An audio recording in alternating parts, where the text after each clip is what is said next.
All right, welcome back to the Dr. Jimbo Love Show. I'm here with Seth Matthew at Brothers Bar and Grill, Northfield at the shops at Northfield.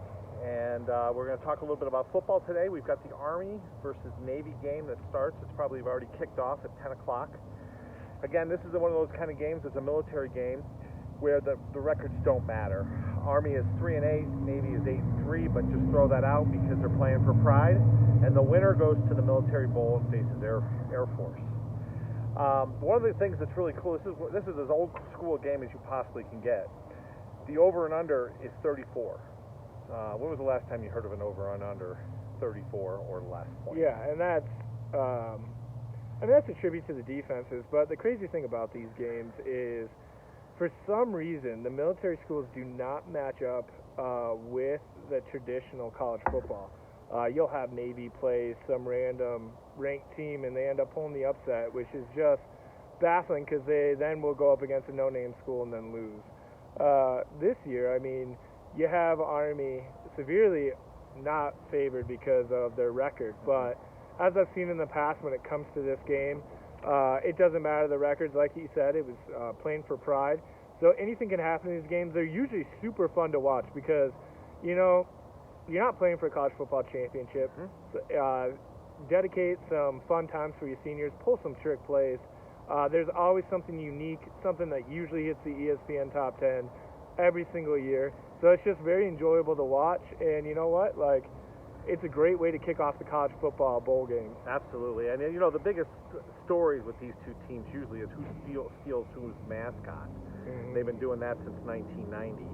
They actually had a little thing on College Game Day today where they were interviewing the first people from the Navy that actually stole the Army's goat. Was it a goat that they stole or a mule? I can't remember. Yeah, something like that. Army had a 14-minute drive this year. Okay, that's old school football. That's 3 plays and a cloud of dust. And that takes a whole quarter away, which, I mean, a lot of people will be like, oh, they had a long drive, they got a touchdown. Well, the other team hopefully will come right back. But if they don't, and Army can get another long drive, we all of a sudden sitting at halftime down by 2 scores. Exactly. So if you can control the ball. Well, plus you just completely tire a defense out. I mean, a defense not used to being on the field for that many plays. Next thing that's going on tonight is the Heisman Trophy. This is one of the most unique years for the Heisman Trophy because there really isn't any standout person. We have Bryce Young, quarterback from Bama, 43 touchdowns, 4 interceptions. And there is a unique thing about him. Okay. I mean, it's weird to say, but Bama has been dominant for so long, never has produced a Heisman quarterback. No. And so he could be the first, and I believe he's still a freshman. So not only is he young, not to play any word games with his name, right, but he could be the first Alabama quarterback to win the Heisman. So, I mean, that's exciting news. It's interesting. If you think about the Heisman Trophy, Alabama has been a dominant team since over 10 seasons. They've had 3 Heisman Trophy winners. And what's interesting, too, is we're going to talk a little bit about some of these other individuals. We have a defensive player that's up for it, which is going to be very, very interesting out of Michigan. C.J. Stroud. Seth knows a ton about C.J. Stroud. He's up for it. He had 38 touchdowns, 5 interceptions. He's going to be over 4,000 yards in passing. What are your feelings about C.J. Stroud? Unfortunately, this isn't his year. He's a young quarterback. He's a freshman. But with that blowout loss to Michigan, they do take in account just getting destroyed. The Heisman used to be you had to be perfect. Now, on defensive side, what's perfect? Getting a sack a game, getting 2 sacks a game, getting an interception every other game. It's really hard to pick what a perfect defender looks like. But when it comes to offense, they want to see 300 yards a game. They want to see multiple touchdowns. They want to see pure dominance. Same with wide receivers. Same with running backs. They want to see minimum 100 yards a game. It's an unspoken standard that they have for these players. And I think with that loss and especially with the most recent memory, you're not only just following C.J. Stroud losing that game, you're watching Bryce Young destroy Georgia, who we all thought was going to be the most dominant team in college football from what we've seen in the past 10 years. Absolutely. And, you know, C.J. Stroud, when they beat Michigan State, when they just completely crushed them, they're up 49-0 at halftime, that would probably be his Heisman Trophy moment, you know, as far as things go. Bryce Young is the 97-yard drive they had against Auburn that he had to have to save their season, put it into overtime and to tie it up in the first overtime and be able to face the second overtime. Kenny Pickett, this guy's an individual who's very interesting out of Pitt. Quarterback. He's been a 4-year starter, 42 touchdowns, not many interceptions. He's the gentleman that did what we consider a fake slide last week. Now, did you see College Game Day at all this morning? I did not watch it this morning, but I do know a lot about the play. Okay, because and I'm going to let you chime in on this. I heard him actually give an explanation, and his explanation seemed pretty heartfelt. He said that he was running and that he had all intentions of sliding. And that as he went into a slide, he changed his mind only because the 3 individuals that were closing in on him, he felt like he could get more yardage. I looked in his eyes. He has no reason to lie. I mean, he could say, hey, I did it because it's part of the rules and I thought I'd get away with it. But I believe him. Seth, what are your impressions on it? See, and I wish he just would have said that. I wish he just would have said. You don't think he's being serious? I think he may have thought he could beat him. I don't think he could have beat the defenders, to be totally honest. He looked dead to rights. That's why he was taking the slide. And then it's a bam play. It's hard to see what was going through his mind. He could have saw that they were holding up and made that run and then realized he could beat them. Because we don't know when those players step down. Now, that was a game-changing moment for that game, even though they ended up winning pretty handily. It was the first touchdown of the game. Yeah. So it set it a precedence, and it set it the momentum. You're absolutely right about that. And the unfortunate part is, here's the thing as a defender side, and I feel for the defense, is if you're going to hit him, like if he was a running back, you would have crushed him. Right. And he would have just been down there. We would have moved on with the game, but they would have had to keep playing to try to get that touchdown. Since everyone holds up, now all of a sudden you're down by 7. So it really goes like, I'm glad that they put a rule in it because QBs are super protected ever since Tom Brady has started making fun. Basically, it's the Tom Brady rules in the NFL. You can barely touch them. You gotta, if they release the ball in 1 second and you touch them, it's a flag on you. So defenders have to be very conscious of when they're making contact with the quarterback. And if a quarterback is going down, you're supposed to let him go down. And I feel like Wake Forest did the right thing, and they were punished for it because there was no rule for it. Right. Well, and whether the guy faked me out or not, I think, it's good that they put the rule in immediately. This is effective immediately, right? So there'd be no more fake slides. And it's dangerous for the defensive players because the defensive players are going full tilt. They let up, and then they've got to, try to make a move, an athletic move, which is where injuries happen. And people don't realize how much the defense has to think and how sharp these guys have to be. Because if a quarterback's running out of bounds, you're not supposed to touch him. Or if a wide receiver or running back, you're still not supposed to touch him. Now, if it is a quarterback, you're getting the flag 9 times out of 10. Exactly. But what if that quarterback was running, and all of a sudden they cut up the sideline and they go get a touchdown on him, and it looks like they were going out of bounds? Yeah. So, I mean, these defenders are sharp, they're smart.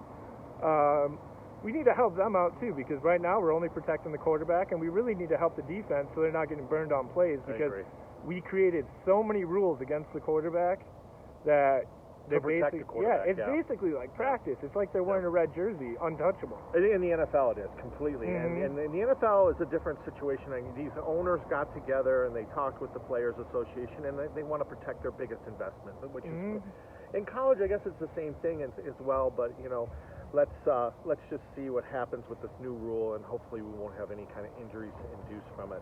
What is your feelings about Kenny Pickett, though, as a quarterback and as a Heisman candidate? He's good. I'll give him that. I do think he is going to be a decent draft pick this year. Do I think he's number 1? I'll have to really look at the draft class there. But the big thing is you play for Pitt, which it's not a bad thing. They won the ACC. Yeah, it's a great school, but like the ACC compared to the Big Ten, compared to SEC, I mean, it's tough to really judge them. I mean, you get these players. I'll talk about the Vikings for a second. Kellen Mond was drafted last year from Texas A&M. He had beat most of Johnny Manziel's records, if not all of them. Right. And I've seen him in preseason. He doesn't look good. So it's crazy to see the jump in athletic ability, the jump in the speed of the gameplay. Now, Kenny Pickett may well be the next quarterback that comes through that is the new star. It's just going to take time to tell. Yeah, and the thing about him is, in his defense, the only team that they played besides Wake that was probably really, really dominant was Clemson. He threw over 300 yards against Clemson. He had no interceptions. So let's just see how it goes. Now this brings us to Aiden Hutchinson, who is our defensive end, or they call him an edge rusher. He has 13 and a half sacks. What's interesting about that is he beat his dad's record for the number of sacks for Michigan, which was set in 1992. They both wear 97, and he's just an awesome kid. It's going to be tough for a defensive guy to win a Heisman, and Charles Woodson was the last one to do it. It was in 1997. That's 24 seasons ago. So what are your feelings about Hutchinson and Michigan's defense? So this is where it gets confusing on like where to pick the Heisman. Do you pick the quarterback that has all the flashy stats, or you pick that defense that has the grinding stats? Looking at it, I mean, he plays in the Big Ten. You got to take that into factor. And not to go back to Kenny Pickett for 1 second, I don't mean to rag on him too much. You look at the quarterbacks that are in the NFL right now, minus the 3 from Oklahoma. A lot of these guys came from small schools. I mean, you look at Colin Kaepernick came from Nevada. Who would have thought that? You look at Josh Allen coming from Wyoming. So, I mean, Kenny Pickett does have a shot here. But going back to defense, it's harder to engage. It's not that flashy fan favorite. It's not the going to win you the game because he got the last touchdown type of deal. But it's hard play that keeps his team in the game and put him in the position to win. Yep. in so we really have to factor in and out. Now, I don't know how many sacks it takes to get the Heisman. Right. I know how many yards and touchdowns it does. It takes usually over 4,000 yards, somewhere around over 25 to 30 touchdowns, and you got to have minimal picks between 3 and 4. But defense is kind of a gray area, and maybe this is enough. I mean, maybe they factor in how many teams are ranked that he played. And they're undefeated. Yeah, and they're the only team that's undefeated still, right? No, Michigan lost. Oh, Michigan did lose. They lost to Michigan State. They blew that game right before it. Shoot. But either way, that was a close game. Yeah, my bad. But then again, now you have to look, because quarterbacks are always blamed, and wide receivers, not too much. But quarterbacks are usually the ones that take the heat for losing and winning games. Defense is rarely attributed with wins. The only defense I've seen that we could attribute with wins this year is Georgia, minus this last game. Right. But they have really dominated this year. So, I mean, you have a guy, he's great. I think he's going to be a great NFL player. I think he's going to have a great career. I just don't know where I can put him in the Heisman now. Yeah, it's so hard to measure. You're right, because there's no way to really give him a distinguishing. How do you compare his stats with the quarterback? Yeah, 13.5 sacks to 35 touchdowns. Exactly. Like, what is the comparison? Do we favor sacks over touchdowns? We should, because I feel like there's less of them. But what's enough to win it? Yeah, absolutely. Well, you tune in tonight. They'll be having the vote, and everything will end up being about 8 o'clock Eastern time, 6 o'clock Mountain time. Let's talk a little bit about college championship week and how Seth and I did with our picks. Seth did a lot better than I did. This Baylor game, Baylor had a really nice season. It ended up with the Sugar Bowl. They beat Oklahoma State. Gundy, again, if you talk to anybody that's from Oklahoma, they said he basically choked on another big game. What are your feelings? You're an Oklahoma fan? So, not Oklahoma State. I know, no. You're an Oklahoma. Yeah, but my big thing with this is I was rooting for OK State. I picked Baylor. I thought Baylor was a little bit more athletic. I saw what they did against Oklahoma. Oklahoma State was supposed to be known for their defense. They didn't hold Oklahoma, and when you fall apart at the wrong time, it's pretty detrimental to your program. But the biggest thing about this game is, if everyone watched it, if you didn't watch it, I'll explain what happened. Oklahoma State had a shot. They were there. They ended 1 yard short of actually pulling this one out. So I wouldn't call Van Gundy a failure. I mean, first of all, I can't remember the last time that he's won this game. Right. But the fact is, you're 1 yard short. Your team I didn't really plan them in the top 10 this year, but they made it, and they won the games they should have. And this is a successful season. It feels like a sting because they came up short, and I was disappointed because I really wanted Oklahoma State to win, even though I picked Baylor, just to shake up the top 4 to create some controversy. But no controversy. Baylor did not have enough to make it into the top 4, and it was just overall a fun game to watch. Yep. And, it's good for Baylor. Baylor grinded out a great season, and they're being rewarded by going to the Sugar Bowl. They're playing against a team, Mississippi, which is extremely excited to be in the Sugar Bowl. People in Mississippi haven't gone to a Sugar Bowl in years, probably back to when Archie Manning was being the quarterback there. So let's talk a little bit about UGA and Bama. And again, once again, Bama just outclassed them. What really kind of gave me the impression is that you've got UGA, who's undefeated, who just hasn't learned how to win on a national stage yet. I don't know. Go figure, but Bama wins. What are your feelings about Bama's victory? So again, I believe I picked Georgia. I might have took Bama, but the big thing is with this game is I took Georgia. When you have a top coach that's been in this position many times. He's been maybe not in this explicit situation, but they definitely hold their own, and they're definitely always relevant until the end of the year. I wouldn't count Bama out. Now, I was surprised to see the way this game went. I thought Georgia would be more prepared. So did I. But, Nick Saban had his team ready. Georgia did not look ready. Now, here's the best part. They might get to meet again, and I can't wait for that game because it's going to be a lot closer. I can't pick who it's going to be yet because I really got to see how the Cincinnati, Michigan, and all those guys pan out. But it's just exciting football. It's unfortunate they're from the same conference. Only reason why I say that is this is the reason why we favor certain conferences. But overall, Nick Saban did a great job. In Georgia, you just didn't show up. You still haven't beat Bama, but what better way would it to be in the college championship? Exactly, because then no one would remember this at all, except for it being, not winning the SEC, And Georgia's quarterback struggled. I mean, he just looked like he was completely outclassed. It'd be interesting. I guarantee you he's dying for a rematch. Mm-hmm. Let's talk a little bit about Pitt versus Wake. That's the ACC championship. And again, we talked a little bit about Kenny Pickett, and we talked about the fake slide. Pitt pulled it out, won their first ACC title ever because they've been in the Big East for many years. So, good for Pitt. Yeah. What were your impressions of that game? Big thing is with Wake Forest, I mean, if anyone's watched Wake Forest this whole entire year, they don't have a defense, right. And that's unfortunate. It caught up with them near the end.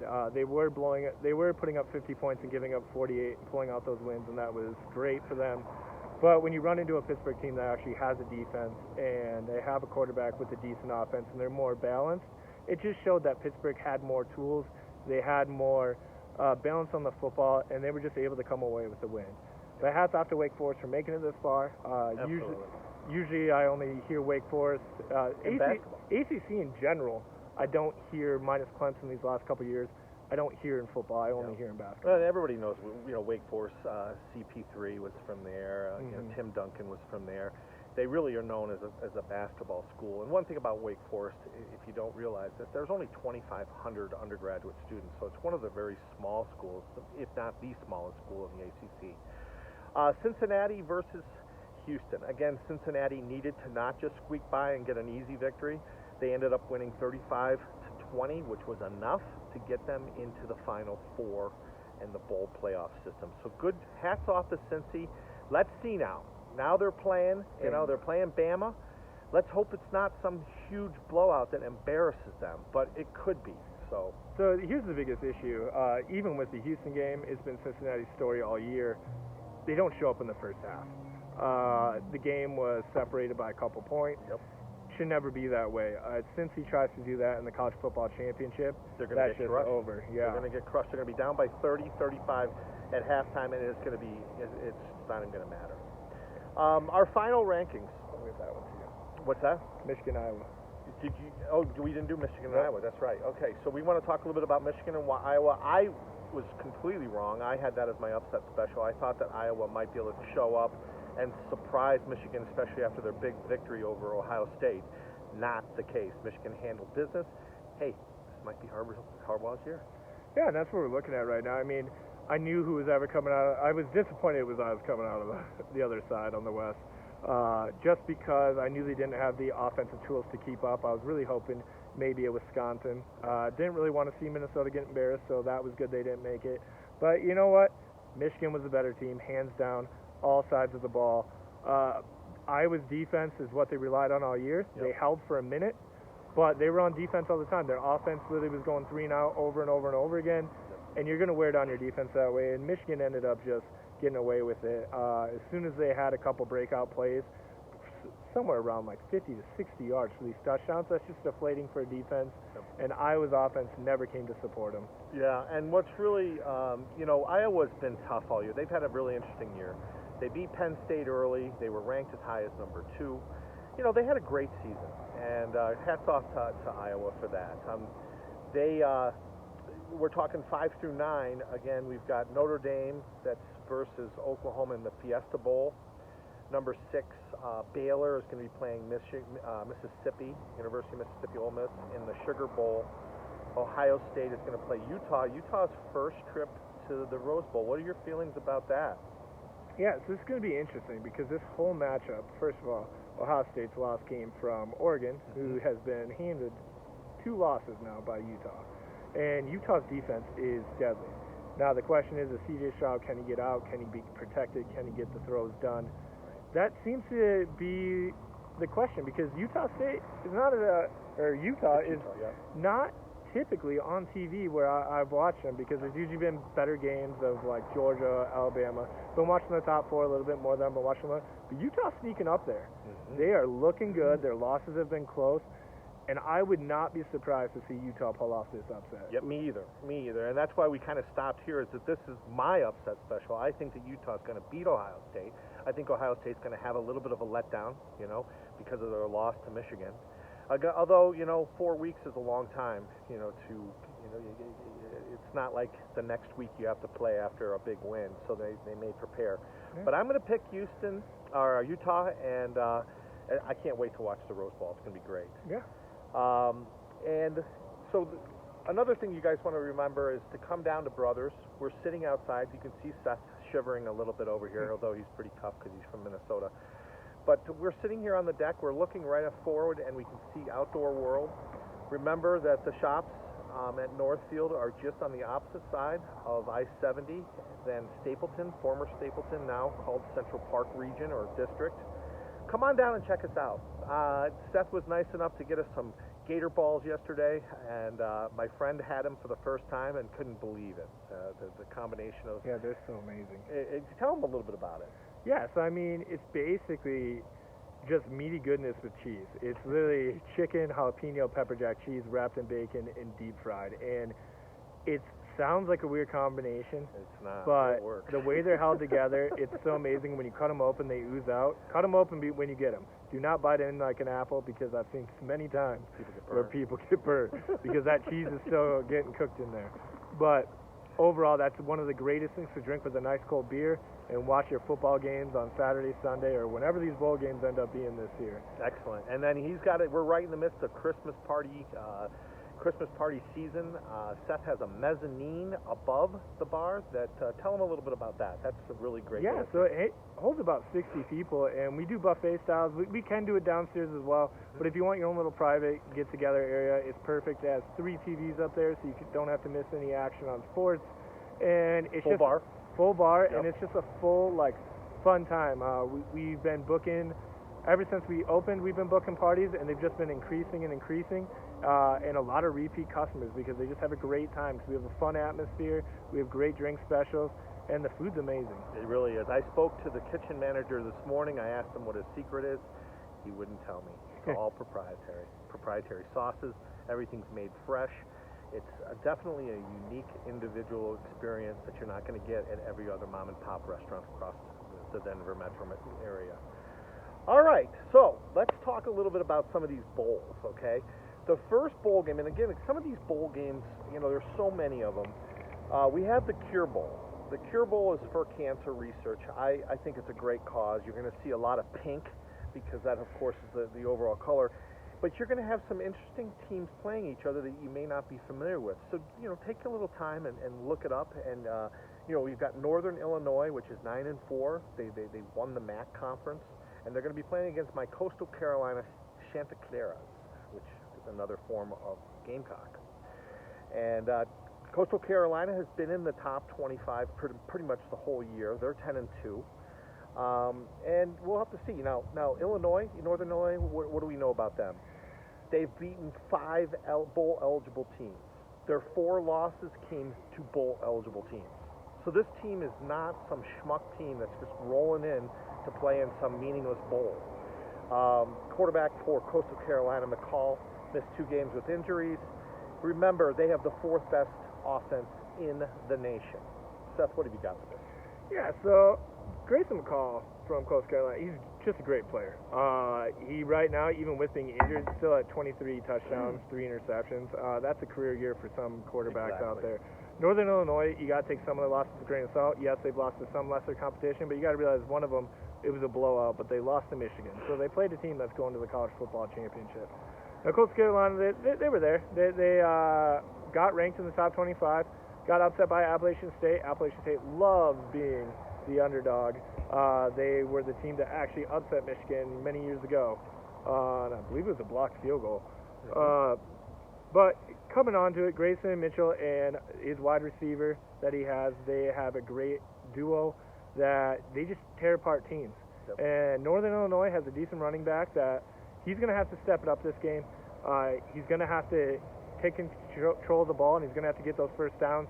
If they keep giving the ball back, it's going to be lights out because this team's fast, they're offensively efficient, and their defense isn't too shabby either. So I'm going to go with Coastal Carolina in this exciting game because these bowl games, even though anything can happen, with these teams that we haven't watched all year, you just got to go with the edge, stats, and see what's going on with them. And understand that Coastal Carolina's one of its most famous alumni is Dustin Johnson. You guys that are golf fans out there, he'll be watching this with fervor, and it'll be an interesting game for the Cure Bowl. The next one is the Cricket/Celebration Bowl. And, you know, if you're somebody who likes ghetto phones and has T-Mobile envy, you may be a big cricket fan. I myself am not. But the bowl itself is South Carolina State, who was the MEAC champions, versus Jackson State. And this game is kind of neat because it's traditionally your historic black colleges, and this is their bowl. So South Carolina State, you know, this is the first time participant for them. They're pretty excited. And, of course, Jackson State features Deion Sanders, and they are the Southwest Athletic Conference Championship, even though Jacksonville is clearly an East Coast team. What have you got for this game? So Jackson State only has one loss. I mean, they've looked good all year, regardless of the difficulty of their opponents. And their one loss came against a very good, I believe they were the Clemson loss, I believe. Okay. And then you have UL Monroe, not as shiny on the record, but they also they held in there with LSU, so they're capable of coming out with a big game. They just got bowl eligible. They're 6-5, so I mean, you squeaked in there. But like I said, when it gets to the bowl game, this is the end of your season regardless. These players are playing for your seniors. You're playing for all this. Anything could happen.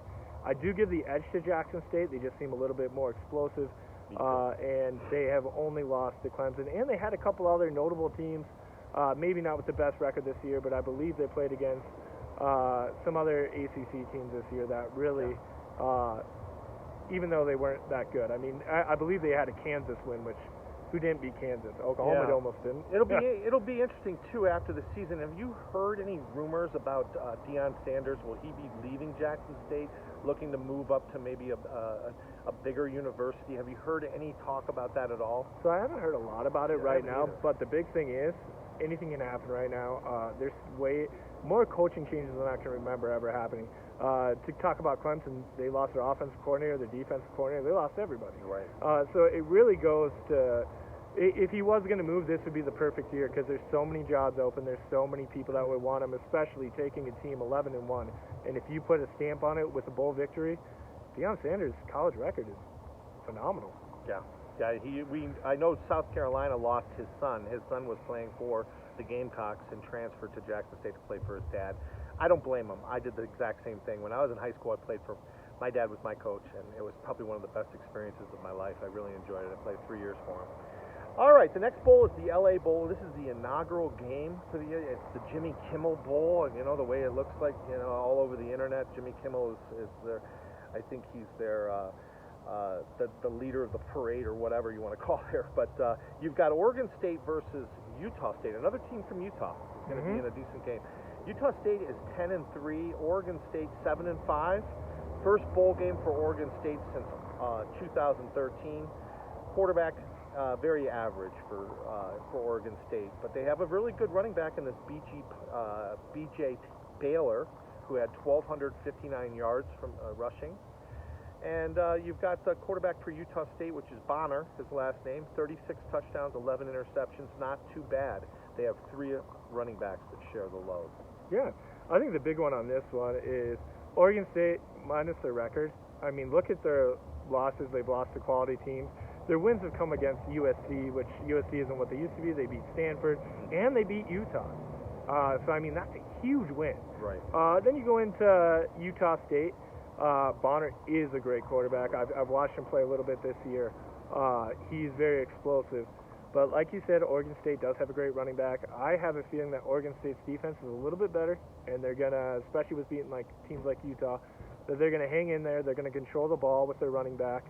He averages 6 yards a carry. Wow. So, I mean, when you're getting 6 yards a carry, that makes it second and short every single time. Yep. And that just gives them the edge. And really, Utah State run game, not up to par with the rest of college football.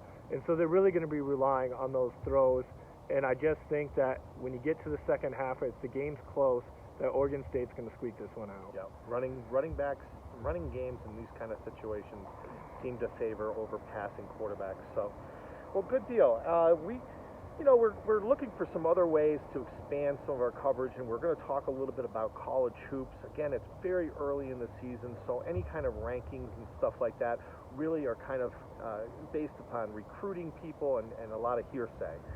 But we do have a pretty interesting game here with Wisconsin at ranked 22 preseason versus Ohio State.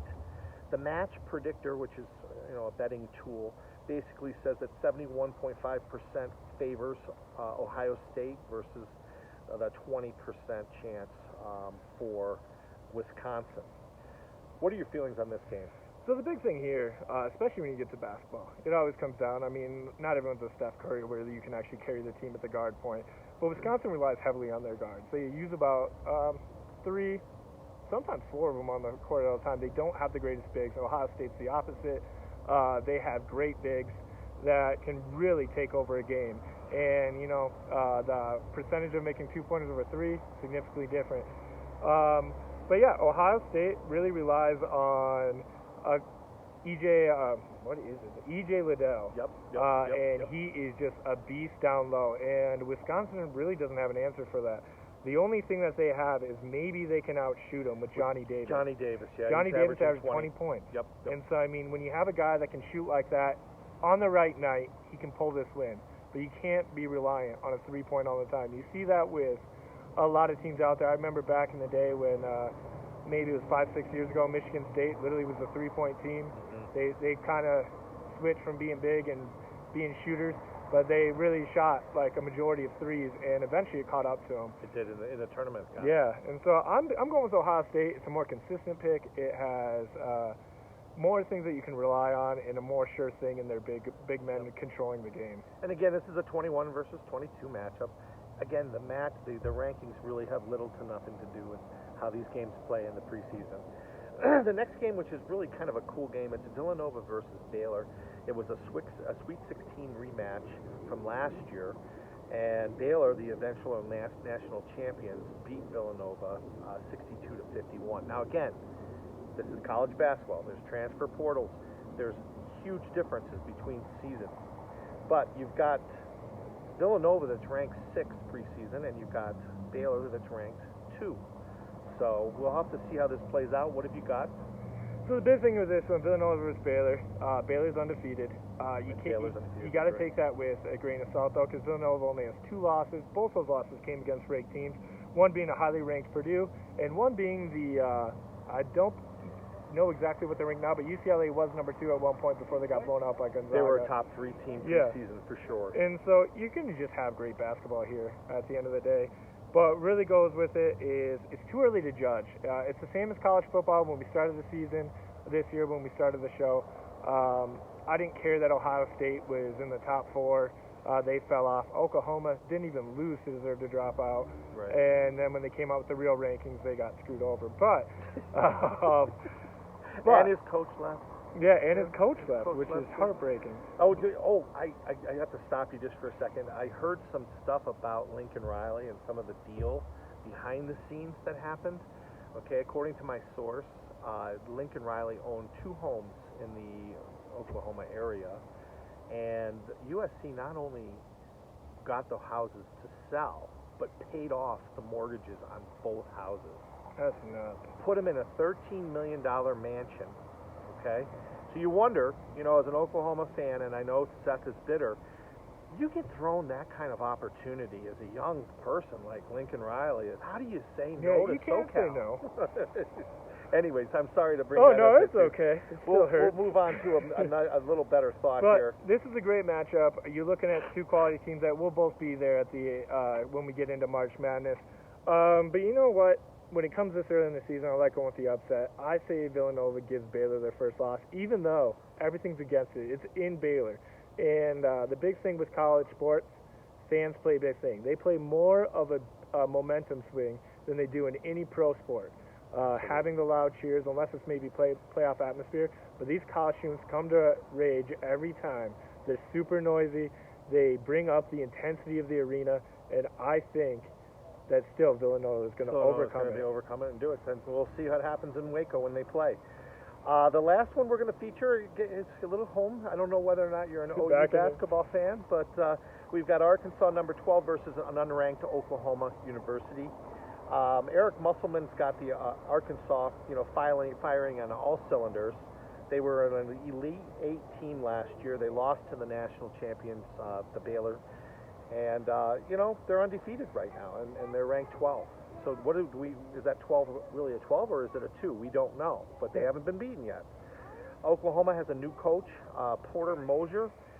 Predicted bubble team going into the game, some growing pains, and no real big standouts. What have you got for Oklahoma? So this is a weird matchup for me because Arkansas, typically when you come out of this conference, your bigs are the people that you rely on. But JD, I don't want to mess up his name, but I believe it's like Note, their guard, is just phenomenal. And they have a huge depth at guards where they could put any four out. So getting one in foul trouble or trying to knock him out of the game like Duke did to Gonzaga, it's just not realistic because they have somebody to replace him. And that's Oklahoma that has the guards, the deep guards, right? No, that's Arkansas. Okay. So when you go with want to make sure. When you go with the forwards, though, Oklahoma has a big in Jay Williams. He's a sophomore. He gets all the minutes pretty much for their forwards. He is a very good player. But, I mean, if he's attacked wrong, and he gets in foul trouble, Oklahoma's going to find themselves in a world of hurt. But them, too, they have great depth in guards. So this is going to be, I have a feeling, a big shootout game. I do think that Oklahoma has a little bit of depth because they have held up against some pretty hard competition this year. And, Arkansas, they're due for a loss. Nobody goes undefeated in college basketball anymore, minus Gonzaga, but they already have their loss this year. So I'm going to go with there's no undefeated this year. And you know what? I think Arkansas going to Oklahoma with that crowd, I think Oklahoma's going to squeak out another top 25 win. They already have one against Florida. Awesome. Well, we got some Wild Hogs and some Sooners, so let's see what happens. All right, so we're going to shift focus here. We're going to move on to the NFL and some of the games that we predicted last week, and how well we did. We'll start out with the Bills versus the Patriots. Again, the Patriots, it was a Monday night matchup. The wind was absolutely crazy in Western New York.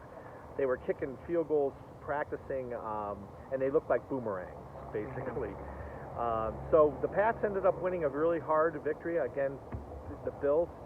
They really needed that win for a signature win. What were your impressions of that? Yeah, so that game was super significant. It really shaped the division. I mean, of course you can lose later on, but you beat the head-to-head person that could compete with you for the division. The most embarrassing thing for the Bills in this game is basically how they lost it. They have a top defense in the NFL. It should be top against the run. And now this is game 2 that they blew it against the run. The Patriots only threw the ball 3 times. It's like a record low. And at some point, you had to see it coming. Yeah. Maybe second half, third quarter. The weather was just such a factor. And if you weren't going with the wind, it was really hard to throw the ball. That's interesting. That's a great stat. Yeah, and the Patriots handed it off. I mean, Damian Harris handled the first half. He had that big run for a touchdown. It was amazing. But he actually got hurt on the play. So you really went down to one running back. So you have a tired running back run against you all day, and you still lose 14-7. I don't know if the Bills just don't have the running backs to compete in a high-win game, because obviously they tried to throw the ball and it was unsuccessful. But you know what? Hats off to Bill Belichick, the mastermind. Still put the Patriots back. I'm jealous of the Patriots fans because as a Minnesota fan, we've never been like super relevant, and other teams have down years. The Patriots had one. You had 1 year where you're not going to win your division, and if you win your division, you had 1 year off of losing Tom Brady, Gronk, and Edelman, and you're back to the top. And you're back to the top. And that really does. It comes down to your coaching staff and the culture that you have made. The Steelers have had that kind of culture, but not to the degree that the Pats. And it's hard for me to admit that because I've hated the Patriots for years, 20 years, as long as Brady's been there. All right, we have the Broncos versus the Chiefs. Again, the Broncos were really struggling. They had a chance, and they still do have a chance to make a wild card berth, but they needed to beat the Chiefs. The Chiefs ended up winning. It looks like Patrick Mahomes has the ship righted. Yeah, and I mean, the difference from this year to last year is if Mahomes didn't carry his team, they were going to lose. Mm-hmm. Mahomes had a terrible game. It was not that great. Not Mahomes' elite status at all. But they made some defensive plays. They had 2 picks.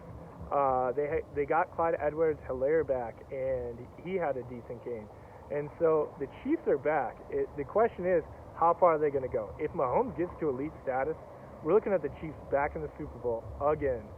And they're not annoying like the Patriots yet. But this could be a repeat thing that we see for years to come with this team all pretty much under contract. Yep. And we could be seeing the Chiefs this year, next year, and the following year. They have the talent. They are good. And they have a great coaching staff, too. Yeah. Ravens versus Steelers. This is a game, I'm telling you, again, I'm a huge Steeler fan. I bet against my Steelers last week, which I shouldn't have.